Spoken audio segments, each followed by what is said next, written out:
ಹೆಣ್ಣು ಹುಡುಗಿ ಬಂದು ಕೇಳ್ತದ, ಯವ್ವ ಮತ್ತು ನಿನಗಿಲ್ಲತ್ತಲ್ಲ ಉಪ್ಪಿಟ, ನನಗ ತಿನ್ಸಿದೆಯಲ್ಲ ನಾವೇ ತಿಂದೀವು, ಮತ್ತು ನಿನಗೆ ನಾಷ್ಟ ಅಂತ ಕೇಳಿದಾಗ ತಾಯಿ ಹೇಳ್ತಾಳೆ, ಯವ್ವ ನನಗೆ ಯಾಕೋ ಹೊಟ್ಟೆ ಕೆಟ್ಟದ, ಹಸು ಇಲ್ಲ ಯವ್ವ ಅಂತ ಹೇಳ್ತಾಳೆ ತಾಯಿ. ಹಸು ಅದ ಕರೆ, ಆದರೂ ತಾಯಿ ಹಂಗೆ ಹೇಳ್ಬಾರ್ದಂತ ನನ್ನ ಹೊಟ್ಟಿಗೆ ಬರೋಬ್ಬರಿ ಇಲ್ಲವ್ವ, ಹಸು ಇಲ್ಲ ಅಂತ ತಿಳ್ಕೊಂಡು ಸುಮ್ಮ ಏನಾರ ಇದ್ದದ್ದು ಒಂದು ರೊಟ್ಟಿಯಾರ ಇದ್ದದ್ದು ತಿಂತೀರಿ, ಇಲ್ಲಾಂದ್ರೆ ಉಪವಾಸ ಇದ್ದ ಮಧ್ಯಾಹ್ನಕ್ಕೆ ಊಟ ಮಾಡ್ತೀರಿ. ನಿಮ್ಮಂಥ ತ್ಯಾಗ ಜಗತ್ತಿನೊಳಗೆ ಯಾರಲ್ಲೂ ಇಲ್ಲ ತಾಯಂದಿರ. ಒಬ್ಬ ಮಗನನ್ನು ಬೆಳೆಸಬೇಕಾಗಿತ್ತು ಅಂದ್ರೆ ಎಷ್ಟು ತ್ರಾಸ ಆಗುತ್ತದ. ಅದರಾಗ ನಿಮ್ಮ ಮಕ್ಕಳು ಹೆಂಗಿರ್ತಾವ, ನಿಮ್ಮ ಮಕ್ಕಳು ಅಟ್ಟ ಅಲ್ಲ, ಜಗತ್ತಿನಾಗ ಎಷ್ಟು ಮಕ್ಕಳದ ಒಟ್ಟು ಎಲ್ಲ ಅವು ಹೆಂಗಿರ್ತಾವ ಅಂತಂದ್ರ, ನೀವು ಊಟಕ್ಕೆ ಕೂತಿರ್ಬೇಕು, ಮನೆಯಾಗೆಲ್ಲ ಕೆಲಸ ಮುಗಿಸಿ ಊಟಕ್ಕೆ ಕೂತಿರ್ಬೇಕು. ಊಟಕ್ಕೆ ಕುಂತು ಒಂದು ರೊಟ್ಟಿ ತಗೊಂಡು ಹಿಂಗ ತಗೊಂಡು ತಿನ್ಬೇಕು ಅನ್ಕೊಡ್ದ, ಅದು ಈಟ ಕಳ್ಕೂಸಿರ್ತದ ನೋಡ್ರಿ, ಅಲ್ಲೇ ನಿಮ್ಮ ಮಗ್ಲ ಅದ ಗಂಡ ಊಟಕ್ಕೆ ಕೂತಾಗ, ಅಪ್ಪ ಊಟಕ್ಕೆ ಕೂತಾಗ ಏನಾರ ಕೂಸ ಮಾಡಿ ತಂದ್ರ ಇಟ್ಟು ಕೆಟ್ಟ ಸಿಟ್ಟಿಗೆ ಬರ್ತದ ಅವಾಗ. ಏನು ಅರು ಇಲ್ಲ, ಬುದ್ಧಿ ಇಲ್ಲ, ಎಲ್ಲಿ ಮಾಡಬೇಕು ಎಲ್ಲಿ ಬಿಡ್ಬೇಕು, ಅಡಿಗೆ ಮನಿ ಊಟ. ಸಣ್ಣ ಕಂದವ್ಗೆ ಏನು ಗೊತ್ತರಿ, ಅದೆಲ್ಲ ಎಲ್ಲಿ ಬೇಕಾದಲ್ಲಿ ಮಾಡ್ತದ. ಅದು ಬೇದ ಹೊರಗ ಎದ್ದು ಹೋಗ್ಬಿಡ್ತಾನ, ಊಟ ಬಿಟ್ಟು ಎದ್ದು ಹೋಗ್ಬಿಡ್ತಾನ.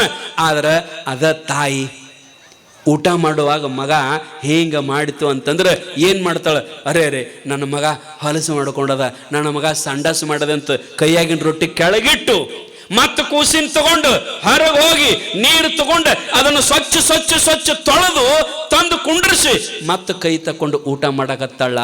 ಈಕಿಗೆ ದೇವರ ಅನ್ಲಾರ್ದ ಜಗತ್ತಿನೊಳಗೆ ಮತ್ತಾರಿಗೆ ದೇವ್ರ ಅನ್ಬೇಕ್ರಿ ಅಪ್ಪ, ಮತ್ತಾರಿಗೆ ದೇವ್ರ ಅನ್ಬೇಕು ಹಡದ ಹೋಗ್ಬಿಟ್ರೆ. ಅಂತಹ ಮಕ್ಕಳನ್ನ, ಅಂತಹ ತಾಯಿಗಳನ್ನ ನಾವು ಮಕ್ಕಳಂತ ಯಾರಿಗೆ ಅನ್ಬೇಕು ಅಂತಂದ್ರೆ, ಯಪ್ಪ ಈ ಹಡದ ಅವ್ವ ಅಪ್ಪಗ ಎಂದೂ ಒಂದು ಹನಿ ಕಣ್ಣಾಗ ನೀರು ಬರ್ಲಾರ್ದಂಗೆ ನಾವು ಜಾಕಿ ಮಾಡ್ಬೇಕು. ಯಾಕೆ ಜಾಕಿ ಮಾಡ್ಬೇಕು ಅಂತಂದ್ರೆ, ನಿಮಗೆ ಗೊತ್ತಿರ್ಬೇಕು, ನಾವು ಸಣ್ಣವರಿದ್ದಾಗ, ನಾವು ಹುಟ್ಟಿದಾಗ 1 ವರ್ಷ 2 ವರ್ಷ ತನಕ ನಮಗ ಊಟ ಮಾಡಕ ಬರ್ತಿದ್ದಿಲ್ಲ. ಹುಟ್ಟಿದಾಗ ಕೂಸುಗಳಿಗೆ ಊಟ ಮಾಡಕ ಬರ್ತದ ರೀ? ಬರಂಗಿಲ್ಲ. ಜಳಕ ಮಾಡಕ ಬರಂಗಿಲ್ಲ, ಅರಿವಿ ಹಾಕೊಳಕ ಬರಂಗಿಲ್ಲ, ಏನೂ ಬರಂಗಿಲ್ಲ. ಆಗ ನಮ್ಮವ್ ಏನ್ ಮಾಡ್ತಾಳಂತಂದ್ರ, ನನಗೆ ಜಳಕ ಮಾಡಕ ಬರ್ಲಾರ್ದಾಗ ನನಗೆ ಜಳಕ ಮಾಡಿಸಾಳ, ನನಗ ಅರಿವಿ ಹಾಕೊಳಕ ಬರ್ಲಾರ್ದಾಗ ಅರಿವಿ ಹಾಕ್ಯಾಳ, ನನಗ ಊಟ ಮಾಡಕ ಬರ್ಲಾರ್ದಾಗ ತುತ್ತು ಮಾಡಿ ಬಾಯಿಯೊಳಗೆ ಹಾಕಿ ನನಗೆ ಊಟ ಮಾಡಿಸಾಳ, ನಿಮ್ಮವ್ವ ಊಟ ಮಾಡಿಸಾಳ. ತಮ್ಮ ಮುಂದೊಂದು ದಿನ ಇಂಥದ್ದು ಬರ್ತದ, ಏನಂತಂದ್ರ ನಿಮ್ಮವ್ಗೂ ವಯಸ್ಸಾದ ನಂತರ 90 ವರ್ಷದ ನಂತರ ಆಕಿಗೂ ಊಟ ಮಾಡಕ್ಕೆ ಬರಂಗಿಲ್ಲ ತಮ್ಮ. ನಿನ್ನ ತಾಯಿಗೆ 90 ವರ್ಷ 70 ವರ್ಷ 80 ವರ್ಷ ಆದ ನಂತರ ನಿಮ್ಮ ಅಪ್ಪಗ ನಿಮ್ಮವ್ಗ ಕೈ ನಡಗತ್ತವ, ತಾಟಿನಾಗಿನ ತುತ್ತು ತಗೊಂಡು ಬಾಯಾಗ ಹಾಕೊಳ್ಳಕ ಆಗಂಗಿಲ್ಲ. ಹಂಗ ವಯಸ್ಸಾದ ನಂತರ ನಿಮ್ಮವ್ಗ ಊಟ ಮಾಡಕ ಬರಂಗಿಲ್ಲ, ನಿಮ್ಮ ಅಪ್ಪಗ ಊಟ ಮಾಡಕ ಬರಂಗಿಲ್ಲ, ನಿಮ್ಮವ್ಗ ನಿಮ್ಮ ಅಪ್ಪಗ ಜಳಕ ಮಾಡಕ ಬರಂಗಿಲ್ಲ, ಬಟ್ಟೆ ಹಾಕೊಳಕ ಬರಂಗಿಲ್ಲ. ನೀ ಸಣ್ಣವಿದ್ದಾಗ ನಿನ್ನ ಬಾಯಿ ಒಳಗೆ ಹೆಂಗ ತುತ್ತಾಕಿ ಉಣಿಸಾರಲ್ಲ, ನೀ ದೊಡ್ಡವಾದ ನಂತರ ಅವ್ರು ವಯಸ್ಸಾದಾಗ ಅವರಿಗೆ ನೀ ಒಂದು ತುತ್ತು ಬಾಯಿಯೊಳಗೆ ಹಾಕಿದಿ ಅಂತಂದ್ರ ನಿನ್ನ ಹಡದದ್ದಕ್ಕೂ ಸಾರ್ಥಕ ಆಗುತ್ತದ. ಅವರಿಗೆ ನಿನ್ನ ಹಡದದ್ದಕ್ಕೂ ಸಾರ್ಥಕ ಆಗುತ್ತದೆ. 1 ದಿನ ಅಲ್ಲ, 2 ದಿನ ಅಲ್ಲ, 3-4 ವರ್ಷ ನಿನ್ನ ಬಾಯಿಯೊಳಗೆ ತುತ್ತ ಹಾಕಿ ಊಟ ಮಾಡಿಸಾಳಪ್ಪ.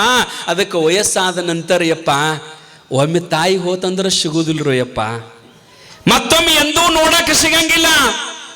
ಬಹುತೇಕ ಆ ತಾಯಿಗೆ ಹೋಗಿ ನೀವು ಮಣ್ಣಾಗ ಇಟ್ಟು ಬಂದ್ರಿ ಅಂತಂದ್ರೆ ಹೊಳ್ಳಿ ನೀವು ಮಣ್ಣಾಗ ಹೋಗಿ ಹುಡುಕಾಡಿದ್ರು ಆ ತಾಯಿ ತಂದಿ ಸಿಗಂಗಿಲ್ರು ಯಪ್ಪ, ಎಂದೂ ಸಿಗಂಗಿಲ್ಲ. ಅದಕ್ಕೆ ಇದ್ದಾಗಣ ನಿಮ್ಮ ತಾಯಿ ಹತ್ತಿರ ಕುಂತ ಚಂದ 4 ಮಾತು ಮಾತಾಡ್ರಿ. ಯವ್ವ ಅಂತ ಒಂದು 4 ಚಂದ ಮಾತು ಮಾತಾಡ್ರಿ. ಆಕೆ ಹತ್ತಕ್ಕೆ ಕುಂತ, ಯವ್ವ ಇವತ್ತು ನೀ ಸಣ್ಣಾಗಿದ್ದಾಗ 1 ವರ್ಷ ನನಗೆ ಊಟ ಮಾಡಿಸಿ ಯವ್ವ, ಇವತ್ತು ನಾನು ನಿನಗೆ ಊಟ ಮಾಡಿಸನಂತ ತಿಳ್ಕೊಂಡು ತಾಟ ತಗೊಂಡ ಆಕೆ ಕಾಟಾದ ಮ್ಯಾಗ ಕುಂತು ಒಂದು ತುತ್ತು ಬಾಯಿಯೊಳಗೆ ತುತ್ತು ಹಾಕಿ ನೋಡ್ರಿ, ದಳ ದಳ ದಳ ದಳ ದಳ ನಿಮ್ಮ ಅವನ ಕಣ್ಣಾಗ ನೀರು ಬರ್ತಾವ. ಹಡ್ದದ್ದಕ್ಕೆ ಸಾರ್ಥಕ ಆತೋಯಪ್ಪ ನನ್ನ ಮಗ ನನ್ನ ಬಾಯಿಯೊಳಗೆ ತುತ್ತು ಹಾಕಿ ಊಟ ಮಾಡ್ಸಕತ್ತಿದ ಅಂದ್ರೆ ಹಡ್ದದ ಋಣ ತೀರ್ತೋಯಪ್ಪ ಅಂತ ತಿಳ್ಕೊಂಡು ಅವತ್ತು ಕಣ್ಣಾಗ ನೀರು ತರ್ತಾಳೆ ನಿನ್ನ ತಾಯಿ, ಸಂತೋಷದ ಕಣ್ಣಾಗ ನೀರು ತರ್ತಾಳಪ್ಪ. ಅದಕ್ಕೆ ಯಾವ ತಾಯಿನೂ ಎಂದೂ ಏನಪ್ಪ ಅಂತಂದ್ರೆ ಬೇಸರ ಮಾಡ್ಕೋಬಾರ್ದು. ನೀವು ಸಸ್ತ್ಯಾರಂತೇನು ಅದಿರಲ್ಲ ಯವ್ವ, ಸಸ್ತ್ಯಾರಂತೇನು ಅದಿರಲ್ಲ. ನಿಮ್ಮ ಮನೆಯೊಳಗೆ ನಿಮ್ಮ ಅತ್ತಿಗೆ ವಯಸ್ಸಾಗಿತ್ತು ಅಂತಂದ್ರೆ ಸ್ವಲ್ಪ ಚಂದ ಜ್ವಾಕೆ ಮಾಡಿದಾರಂದ್ರೆ ಬಹಳ ದೊಡ್ಡ ಪುಣ್ಯ ಹತ್ತದ್ರಿ ಯವ್ವ. ಒಬ್ಬ ಹೆಣ್ಮಗಳು ತವ್ರ ಮನೆಗೆ ಹೋಗಿ ಅವಗಂದ್ಲಂತ, ಯವ್ವ ಒಟ್ಟ ನನ್ನ ಗಂಡಗ ಹೊಂದಾಣಿಕೆ ಆಗವಲ್ತು. ದೊಡ್ಡ ಸಮಸ್ಯೆ ಇದು. ಮತ್ತು ಗಂಡಗ ಹೆಂಡತಿಗ ಹೊಂದಾಣಿಕೆ ಆಗ್ಲಾರ್ದಾರ ಮತ್ತೆ ಇನ್ನು ಯಾರು ಕೂಡ ಹೊಂದಾಣಿಕೆ ಮಾಡ್ಕೊಂಡು ಏನು ಮಾಡೋದದ್ರಿ? ಮನ್ಯಾಗ ನೋಡ್ಬೇಕ್ರಿ ಗಂಡ ಹೆಂಡತಿ ಅಡ್ಡ ಇರ್ತಾವ್ರಿ, ಗಂಡ ಹೆಂಡತಿ ಅಡ್ಡ ಇರ್ತಾವ ಸಿಟ್ಯಾಗ. ಹೊರಗೆ ಯಾರು ದೋಸ್ತರು ಬಂದ್ರೆ ಏನ್ರಿ ಫ್ಯಾಮಿಲಿ ಅಂದ್ಕೂಲ ನಾವು ಕುಟುಂಬ ಸಮೇತ ನಾವೆಲ್ಲ ಕೂಡಿದೀವ್ರಿ ಅಂತ. ಮತ್ತೆ ಯಾರ್ಯಾರು ಗಂಡ ಹೆಂಡತಿ ನೋಡು, ಗಂಡ ಹೆಂಡತಿ ಕೂಡಿದಾರಂತ. ಇದೇನು ದೊಡ್ಡ ಕುಟುಂಬ ರೀ, ಗಂಡ ಹೆಂಡತಿ ಅಟ್ಟ ಇದ್ರ ಹಿಂಗೆ ಹೇಳು ಪ್ರಸಂಗ.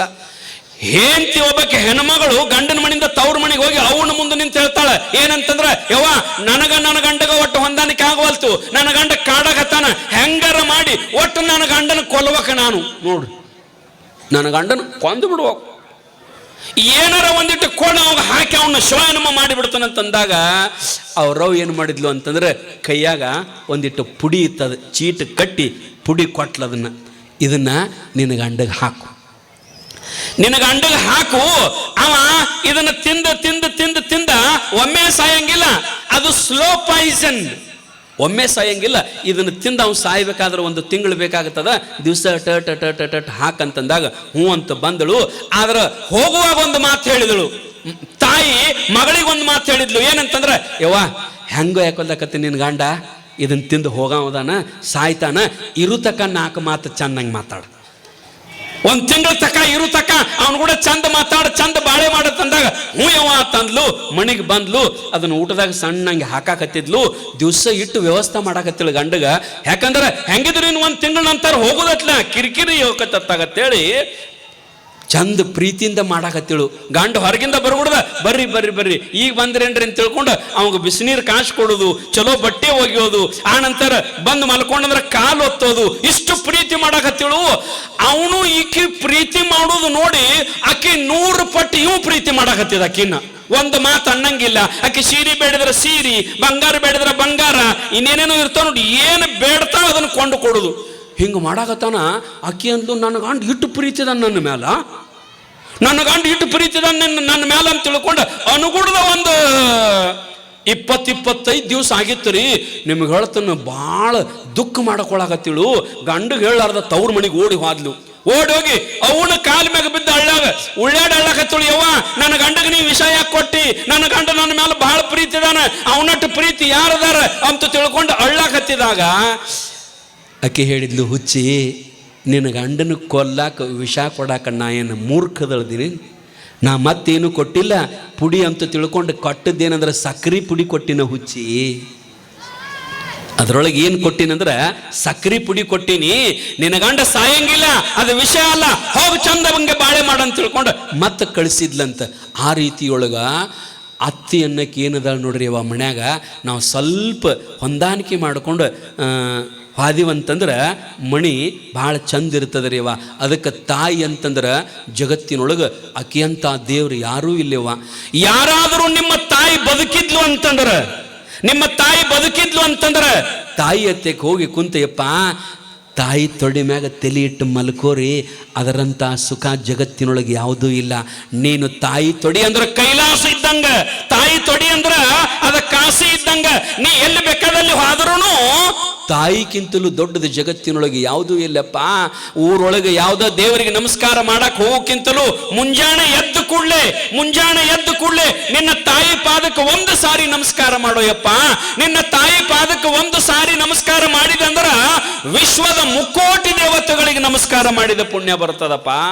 ನಿನ್ನ ತಾಯಿ ಪಾದದೊಳಗೆ ಕಾಸಿ ಅದ, ನಿನ್ನ ತಾಯಿ ಪಾದದೊಳಗ ಶ್ರೀಶೈಲ ಅದ, ನಿನ್ನ ತಾಯಿ ಪಾದದೊಳಗ ಮಂತ್ರಾಲಯ ಅದ, ನಿನ್ನ ತಾಯಿ ಪಾದದೊಳಗ ವಿಶ್ವದ 3,000,000 ದೇವತೆಗಳದಾರೋಯಪ್ಪ. ಅದಕ್ಕೆ ನಿನ್ನ ತಾಯಿ ಅಂದ್ರೆ ದೇವರಿಗಿಂತಲೂ ದೊಡ್ಡ ಕೆದಾಳ. ನೀ ಎಲ್ಲರ ಹೊರಗೆ ಹಾದಿ ಅಂದ್ರೆ, ನೀ ಎಲ್ಲರ ಹೊರಗೆ ಸೈಕಲ್ ಮೋಟ್ರ್ ತಗೊಂಡು ಹಾದಿ ಅಂತಂದ್ರೆ ಬಾಗಲದೊಳಗೆ ಕಟ್ಟಿ ಮ್ಯಾಗ ಕಾಯ್ಕೋ ತಗೊಂಡಿರ್ತಾಳ. ನನ್ನ ಮಗ ಸೈಕಲ್ ಮೋಟ್ರ್ ತಗೊಂಡು ಹೋಗ್ಯಾದ, ನನ್ನ ಮಗ ಕಾರ್ ಗಾಡಿ ತಗೊಂಡೋಗ್ಯದ, ಯಾವಾಗ ಬರ್ತಾನ, ಎಲ್ಲರೂ ಹಾಸ್ಕೊಂಡಾನು, ಎಲ್ಲರೂ ಬಿದ್ದಾನು, ಏನ್ಕೇನಾರ ಮಾಡ್ಕೊಂಡಾನಂತ ತಿಳ್ಕೊಂಡ ನೀ ಬರು ತಕ ನಿನ್ನ ದಾರಿ ಕಾಯ್ಕೋತ ಕುಂಡ್ರಕ್ಕೆ ಯಾರು ಅಂತಂದ್ರ ನಿನ್ನ ತಾಯಿ ಹೊರಗೆ ಕಟ್ಟಿ ಮೇಲೆ ಹಿಂಗ ಯಾವ್ದಾರ ಸೈಕಲ್ ಮೋಟ್ರ್ ಬಂತು ಅಂದ್ರ ನನ್ನ ಮಗನ ಬಂದೇನು ಸನೀಪ್ ಬಂದೇನು ಅಂತ ನೋಡ್ತಾಳ. ಅಲ್ಲಾಗಿದ್ದಂದ್ರ ಮತ್ತೆ ಗಪ್ಕೊಂಡಿರ್ತಾಳ. ರಾತ್ರಿ 11 ಆದ್ರೂ ಕಟ್ಟಿ ಮೇಗ ಕೊಂಡಿರ್ತಾಳೆ. ನಿನ್ನ ಹೆಂಡತಿ ಒಳಗೆ ದಿಪ್ಪಂಗೆ ಹಾಸಿ ಗಾವಂಗೆ ತಿಂದು ಬ್ಲ್ಯಾಂಕೆಟ್ ಹೊತ್ಕೊಂಡು ಗೊರ್ರ ನಿದ್ದೆ ಮಾಡ್ತಿರ್ತಾಳೆ ನಿನ್ನ ಹೆಂಡತಿ. ಆದರೆ ನಿಮ್ಮವ್ ಹೊರಗೆ ಕಟ್ಟಿ ಮ್ಯಾಗ ಕೂತಿರ್ತದ, ನನ್ನ ಮಗ ಇನ್ನೂ ಬಂದಿಲ್ಲ ಅಂತ ತಿಳ್ಕೊಂಡು ಆಕಿ ಹೆಂಡತಿ ಬಂದು ಅತಿ ಊಟ ಮಾಡಬರ್ರಿ ಅಂತಂದ್ರೆ ಏನಂತಾಳೆ, ಯವ್ವ ನನಗೆ ಹಸು ಇಲ್ಲ ತಂಗಿ, ನೀವು ಊಟ ಮಾಡಿ ಮಲ್ಕೋ, ನನಗೆ ಹಸು ಇಲ್ಲ. ಯಾಕಂದ್ರೆ ಮಗ ಬಂದಿಲ್ಲ, ಇನ್ನ ಹಸು ಐತಿ ಕರೆ, ಮಗ ಬರು ತಕ ಊಟ ಮಾಡಂಗಿಲ್ಲ ಅಂತ ತಿಳ್ಕೊಂಡು ಕಟ್ಟಿ ಮ್ಯಾಗ ಕುಂತಾಳ. ರಾತ್ರಿ 11ಕ್ಕೆ ಬಂದ ಸೈಕಲ್ ಮೋಟ್ರ್ ತಗೊಂಡು ಬೌವತ್ ಬಂದ ಸೈಕಲ್ ಮೋಟ್ರ್ ಹಚ್ಚಿ ಅಲ್ಲೇ ಬಾಗಲ್ದಾಗ ಕೂತಾಳ, ಮಾತಾಡಿಸಲಿಲ್ಲ, ಬಾಗಲ ತರದ ಹಂಗ ಒಳಗೆ ಬಂದ. ಈಕೆ ಮಲ್ಕೊಂಡಿದ್ಲು ಹೆಂತವ್ವ, ಜಗ್ಗಲ್ಕೊಂಡು ಹೊತ್ಕೊಂಡು ಮಕ್ಕೊಂಡಿದ್ಲಕ್ಕೆ ಹೆಂತವ್ವ. ಬಂದು ಹಗರ್ಕ ಹೊತ್ಕೊಂಡು ತೆಗೆದು ಕೇಳ್ತಾನ, ಊಟ ಮಾಡಿ ಯಾರಿಗೆ? ಹೆಂಡತಿ ಕೇಳ್ತಾನ, ಊಟ ಮಾಡಿ? ಹಾಂ ರೀ ಊಟ ಮಾಡೀನ್ರಿ. ಮತ್ತು ಹುಡುಗರು ಅವು ಮಾಡ್ಯಾವ್ರಿ. ಆ ನಂತರ ಕೇಳ್ತಾನ ಏನಂತಂದ್ರೆ, ಮುದುಕಿ ಊಟ ಮಾಡ್ಯದ? ಯಪ್ಪ ನೀ ಬರುತಕ ಬಾಗಲ್ದೊಳಗೆ ಹಿಂಗೆ ಹುಬ್ಬು ಹೆಚ್ಚು ಕಾಯ್ಕೋತ ಕುಂತಾಳ.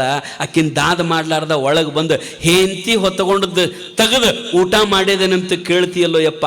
ಹೊರಗೆ ಕುತ್ತಕಿನ ಒಂದು ಮಾತು ಕೇಳಲಿಲ್ಲ. ಆದರೂ ಮನಸ್ಸಿಗೆ ನೋವಾಗಿಲ್ಲ ಅವಾಗ. ನನ್ನ ಮಗ ನನ್ನ ಕೇಳಕ್ಕೆ ಬಿಡುವಲ್ಲ ಕಥ.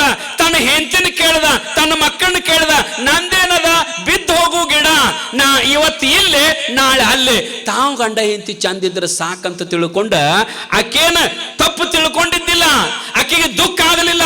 ಆದ್ರೆ ದುಃಖ ಯಾವಾಗ ಆಯಿತು ಅಂದ್ರೆ ಒಳಗೆ ಬಂದ ಹೆಂಡತಿ ಮುಂದೆ ಏನಂದ ಅಂತಂದ್ರ, ಬಾಯಿ ತುಂಬ ಅವು ಊಟ ಮಾಡ್ಯಾಳನಂತ ಇವನು ಬಾಯಿಲೆ ಶಬ್ದ ಬರಲಿಲ್ಲ.